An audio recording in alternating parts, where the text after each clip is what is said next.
Hello, this is Lex at maxfuture.com, and I'm going to quickly cover some big news this week, which was Apple came out with its third quarter results. And my question is, what does it mean? So early this week, after the market closed on Tuesday, Apple released its results for the fiscal quarter ending June 2013. Now note, I own Apple shares and am long on the investment, so do not rely on this post to make any investments. Here are the key results. The total revenue was $35.3 billion. The net profit was $6.9 billion. The earnings per share were $7.47 per share. The total iPhones sold were 31.2 million. The total iPads sold were 14.6 million. The total Macs sold were 3.8 million. And the total iPods sold were 4.57 million. So some in the press have made much of the fact for that. For the first time, Apple's bottom line profit for the quarter, $6.9 billion, was smaller than the profit in the same quarter 1 year before, which was $7.31 billion for the third quarter of 2012. Now, one of the reasons financial analysts compare the results of a quarter with the year before quarter is to compare apples with apples and oranges with oranges. That is, you wouldn't want to compare a summer quarter with the quarter with Christmas, as consumers tend to always buy more around the December holiday. But there is good reason why Apple had profits in the third quarter of 2013 that were slightly smaller than profits in the third quarter of 2012. This year, Apple did not have an iPad release in the spring like it did in spring 2012 when Apple released the iPad third generation. This year, the third quarter did not have the benefit of a recent iPad refresh.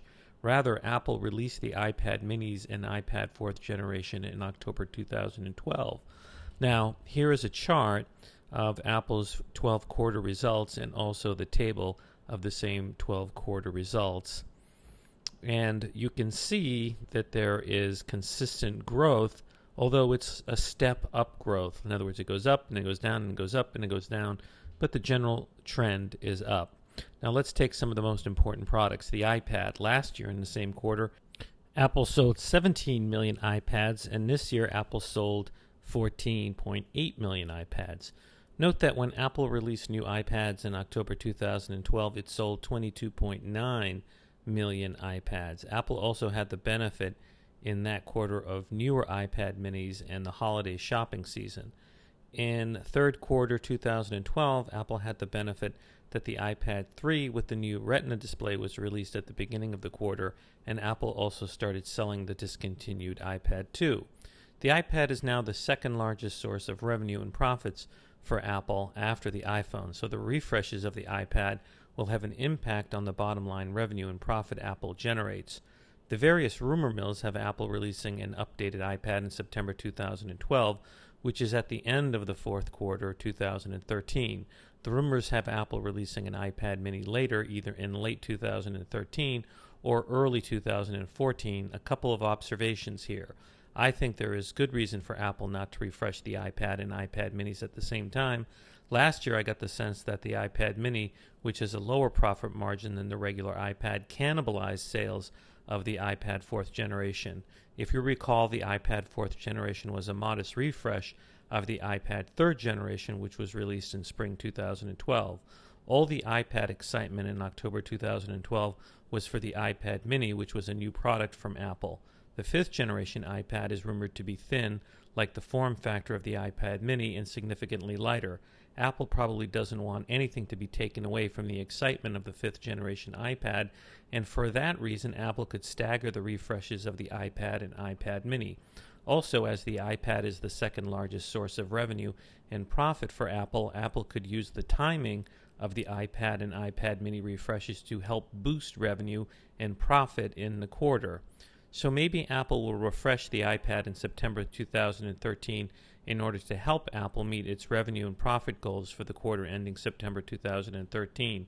Later, Apple could use the iPad mini to help Apple meet its revenue and profit goals for the quarter ending December 2013 or March 2014. Now let's go to the iPhone. The general good news for this past quarter results was that Apple sold more iPhones than most analysts had predicted. Apple sold 31.2 million iPhones, and in the same quarter last year, it sold 26 million iPhones. This was particularly good news as Apple hasn't refreshed the iPhone since September 21st, 2012. The year before, Apple refreshed the iPhone in October 2011. Prior to that, Apple refreshed the iPhone in June. When Apple releases the iPhone, clearly has a profound impact on Apple's revenues and profits, as Apple gets about half of its revenue from the iPhone. Here is a chart which shows how revenue, the blue line, tracks iPhone sales, the red line, and profits and earnings per share also seem to track those figures. So what does this mean? Revenue is pretty much in tandem with iPhone sales. Profit is also pretty much in tandem with iPhone sales. Commentators pointed out that while Apple sold more iPhones than at the same time last year, the profits were lower. Apple analysts believe that is because Apple is making less profit for each iPhone sold. That could be the case as Apple is selling the iPhone 4s at a low price, and it's a great phone, and a lot of consumers are probably opting for that, as well as the iPhone 4, which is also at a lower price. So how much does Apple get for each iPhone? Looking at how much Apple sells unsubsidized iPhones gives us a sense, as Apple probably gets that price or around that price from the carriers. Apple sells unlocked and unsubsidized iPhone 5 models at $649 for the 16GB model, $749 for the 32GB model, and $849 for the 64GB model. Apple sells unlocked and unsubsidized iPhone 4S's 16GB model at $549, and Apple sells unlocked and unsubsidized iPhone 4s at the 8GB model at $450. Apple's highest profit margin is probably for the high-end iPhone 5, which sells for $849.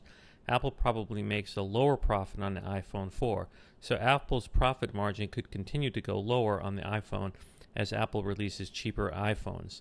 Apple is rumored to be releasing cheaper plastic and multicolored iPhone 5 models in the fall as a lower-end offering to the high-end iPhone 5S, which is rumored to be released in September 2013. So Apple's profit margin on the iPhone as a group could go down, but Apple's sales of iPhones could go much higher as more people will be able to afford the iPhone. Looking at the chart, it is very likely that the chart will again zag up in Q1 for 2014, the quarter ending December 2013, as the updated iPhones come out in the fall and sales zoom in the holiday period. The overall trend for revenue, profit, and iPhone sales is up like a stepladder. But how long can Apple continue to grow the iPhone line? I think there is room for continued growth. Apple isn't officially on China Mobile, the biggest carrier in China. If Apple manages to make a deal with that carrier, that will also fuel iPhone sales. Also, as Apple comes out with cheaper iPhones, or in the future iPhones that are bigger or smaller, Apple will capture more of that market. And most of the world's population doesn't yet have smartphones. So as smartphones continue to saturate the world's population, iPhone sales will continue to grow. Now let's talk about the Macintosh. At 3.8 million, Macintosh sales were a little down for the same quarter last year of 4 million. But if you look at the chart that I've put up here, Macintosh sales over the last 12 quarters are roughly, very roughly, the same. They generally fluctuate, between 4 million and maybe as high as 5 million or so. So a couple of things can explain why Macintosh sales are slightly smaller than last year. First, the entire traditional computer market is stagnating, if not contracting, because of smartphone and tablets, i.e. the iPads, luring away customers. When measured against PC sales, Apple's Macintosh sales are doing well. Second, Apple hasn't had major refreshes of the Macintosh for a while. The MacBook Airs were updated on June 10th, 2013. While that was a pretty good upgrade with the Haswell chips and longer battery life, the upgrade came late in the third quarter with only a few weeks of sales left in the month.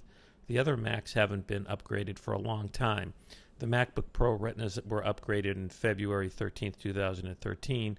The iMacs were upgraded on November 30th, 2012. Mac Minis were upgraded on October 23rd, 2012.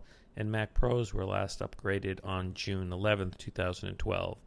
The MacBook Pros and MacBook Airs are the best-selling Macs, way more than the iMacs, Mac Minis, and Mac Pros. Still, the future Mac Pros, which I have a picture of up here, has been radically redesigned and is very powerful. the Mac Pro will probably sell very well when it comes out, further boosting Mac sales. So my conclusion is that Apple's sales of iOS devices and Macs remains very healthy. Apple is likely to have better sales all across the board when the iPads are refreshed and the rest of the Macs are upgraded.